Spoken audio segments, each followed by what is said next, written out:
माझ्यासोबत आमचे लोकमतचे प्रतिनिधी राजाराम लोंढे सर आहेत. सर, तुमचं स्वागत आपल्या लोकमतच्या लाईव्ह मध्ये.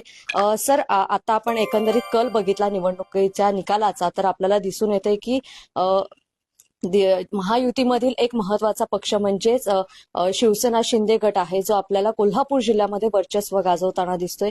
कशा पद्धतीने हा विजय मिळवला असेल एकनाथ शिंदे गटाने, कारण की त्यांच्यासोबतच भाजप आणि त्याचबरोबर राष्ट्रवादी काँग्रेस अजित पवार गट देखील होता. मात्र शिंदे गटालाच का म्हणून लोकांनी आहे जी पसंती दिली असं वाटतंय? कोल्हापूर जिल्ह्यात 10 नगरपालिका आणि 3 नगरपंचायतीसाठी मतदान झालं. अतिशय चुरशीनं प्रत्येक ठिकाणी अतिशय चुरशीनं निवडणूक ही लढली गेली. काही ठिकाणी महायुती म्हणून महायुतीतले घटक पक्ष सगळे एकत्र राहिले, पण काही ठिकाणी महायुतीतले घटक पक्ष एकमेकाच्या समोर उभा राहिले होते. सगळ्यात चुरशीची निवडणूक ही चंदगड, मुरगुड, पेठवडगाव आणि जयसिंगपूर या 4 नगरपालिकांच्या मध्ये अतिशय चुरशीची निवडणूक झाली. विशेष म्हणजे चंदगडचा इथं प्रामुख्याने उल्लेख करावा लागेल की एकमेव ह्या नगरपालिकेसाठी थेट मुख्यमंत्री देवेंद्र फडणवीस प्रचार सभेसाठी आले होते. त्यामुळे ह्या नगरपालिकेचा निकाल काय लागतो याच्याकडे संपूर्ण जिल्ह्याचं लक्ष होतं. त्याचबरोबर वैद्यकीय शिक्षण मंत्री हसन मुश्रीफ यांची प्रतिष्ठा पणास लागलेल्या कागल, मुरगुड आणि गडिंग्लज या तिन्ही नगरपालिकांच्या निकालाकडेही सुद्धा कोल्हापूरकरांचं लक्ष होतं. आणि सगळ्यात महत्वाचं म्हणजे जयसिंगपूर आणि शिरोळमध्ये शिंदे सेनेचे आमदार राजेंद्र पाटील यड्रावकर यांना रोखण्यासाठी सर्वपक्षीय नेत्यांनी मोठ बांधली होती. त्यांना काही प्रमाणात शिरोळमध्ये आणि याच्यामध्ये कुरुंदवाडमध्ये शिरोळमध्ये यश आलं, पण जयसिंगपूरचा गड त्यांनी मात्र अबाधित राखला. कागलमध्ये मुश्रीफ आणि समरजित राजे घाडगे यांची ऐनवेळी आघाडी झाली होती. कागलची जनता ही आघाडी स्वीकारणार का हा एक उत्सुकतेचा विषय होता, पण तिथं त्यांनी एकतर्फी कागलचं मैदान मारलं. आणि त्यानंतर मुरगुडमध्ये अनपेक्षितपणे काही राजकीय घडामोडी घडल्या. मंत्री हसन मुश्रीफ यांचे समर्थक प्रवीणसिंह पाटील हे ऐनवेळी भाजपमध्ये गेले आणि त्यांनी शिंदे सेनेची उमेदवारी घेतली. अशा तिथं सुद्धा शिंदे सेनेचे माजी खासदार संजय मंडलिक आणि मंत्री हसन मुश्रीफ यांच्यामध्ये खरी सरळ लढत झाली होती. इथं माजी खासदार मंडलिक यांनी तिथं बाजी मारली आहे. त्यानंतर चंदगडमध्ये आमदार शिवाजीराव पाटील यांनी आपणच अजून इथं वर्चस्व आपलंच आहे की त्यांनी पुन्हा एकदा दाखवून दिलेलं आहे. गडहिंग्लजमध्ये मंत्री हसन मुश्रीफ यांनी आपली ताकद कायम असलेली दाखवलेलं आहे. आजऱ्यामध्ये जिल्हा बँकेचे माजी संचालक अशोक अण्णा चराटे यांनी सुद्धा आपला गड अबाधित राखलेला आहे. पेठवडगावमध्ये अतिशय असं उत्सुकतापूर्वक अशी लढाई झाली. प्रविता सालपे विरुद्ध विद्याताई पोळ अशी जी लढाई झाली तिथं सुद्धा अतिशय म्हणजे चुरशीनं आणि ईर्षेने निवडणूक लढली गेली.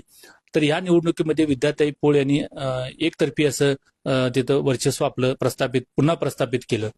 मलकापूर आणि पन्हाळा नगरपालिकेमध्ये म्हणजे अपेक्षितच होतं की त्या दोन्ही नगरपालिकेमध्ये जनस्वराज्याचे आमदार विनय कोरे यांची मजबूत पकड आहे. त्यांनी पन्हाळा नगरपालिका सुद्धा बिनविरोध करण्याचा प्रयत्न केला, पण काही सीटं थोड्याशा त्यांना अपक्षांनी राहिल्यामुळे त्यांना अडचण आली होती.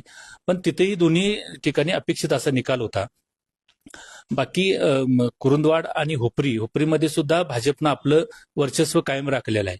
ओव्हरऑल ह्या निकालाचं विश्लेषण करायचं झालं तर या 13 पैकी शिंदे गटाने 4 नगरपालिकेमध्ये आपला झेंडा फडकवलेला आहे. त्यापाठोपाठ भाजपनं 3 नगरपालिकेमध्ये झेंडा फडकवलेला आहे. राष्ट्रवादी, अजित पवार गट आणि जनस्वराज्य यांनी प्रत्येकी 2 ठिकाणी आणि काँग्रेस 2 ठिकाणी अशा पद्धतीचं आजचं हे समीकरण आहे. अजून एक महत्वाचं म्हणजे चंदगडमध्ये सर एक प्रयोग झालेला होता.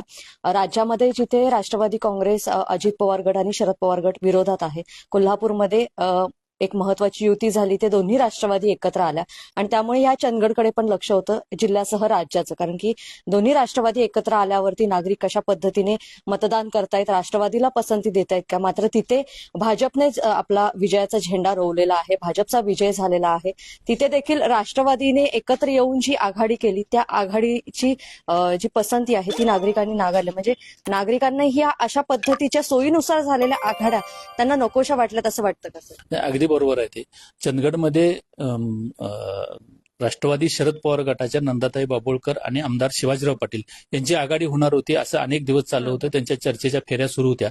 पण अनपेक्षितपणे माजी आमदार राजेश पाटील आणि नंदाताई बाभोळकर यांची आघाडी झाली. म्हणजे दोन्ही राष्ट्रवादी महाराष्ट्रात पहिल्यांदा चंदगड नगरपालिकेसाठी एकत्रित आल्या आणि शिवाजीराव पाटील यांना एकाएकी पाडण्याचा तो एक प्रयत्न राजेश पाटील यांच्या माध्यमातून झाला होता.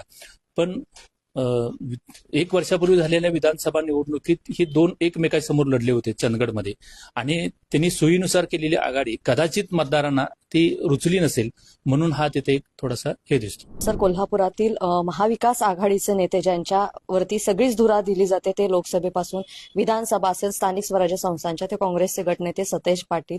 ह्या काँग्रेसने आहे जे पेठवडगाव आणि शिरोळमध्ये आपलं वर्चस्व स्थापन केलं या निवडणुकीमध्ये. आता त्यांच्यासमोर महापालिका आणि त्याचबरोबर जिल्हा परिषदचं मोठं आव्हान आहे. ह्याला कसे सामोरे जातील? सतेज पाटील पुन्हा एकदा कशी धुरा सांभाळतील? नाही, एकूण कोल्हापूर जिल्ह्याचं राजकारण बघितलं तर आत्ताच्या घडीला महाविकास आघाडीकडे आमदार सतेज पाटील हे एकमेव स्ट्रॉंग नेते दिसतात. बाकी उद्धव सेना आणि शरद पवार यांचे राष्ट्रवादी या त्यांच्या सोबतीला आहेतच. पण एवढ्या मोठ्या निवडणुकीला सामोरे जाताना जी आघाडी म्हणून जी ताकद पाहिजे ती सध्या तरी दिसत नाही. तरी सुद्धा सतेज पाटील हे राजकारणातली प्रचंड मुत्सदी नेते आहेत आणि महापालिकेच्या राजकारणात 15-20 वर्षे ते राजकारण कोल्हापूर महापालिकेचं ते सांभाळतात. त्यामुळे त्यांना कोणत्या क्षणी कोणता पत्ता समोर करायला पाहिजे, ओपन करायला पाहिजे हे त्यांना चांगली कल्पना आहे. एकूण आता जरी दिसत असले की ते एकाएकी पडलेत, पण त्यांची एकंदरीत अंतर्गत व्यूहरचना बघता तितकंसं त्यांना हलक्यात घेणं विरोधकांना म्हणजे योग्य ठरणार नाही.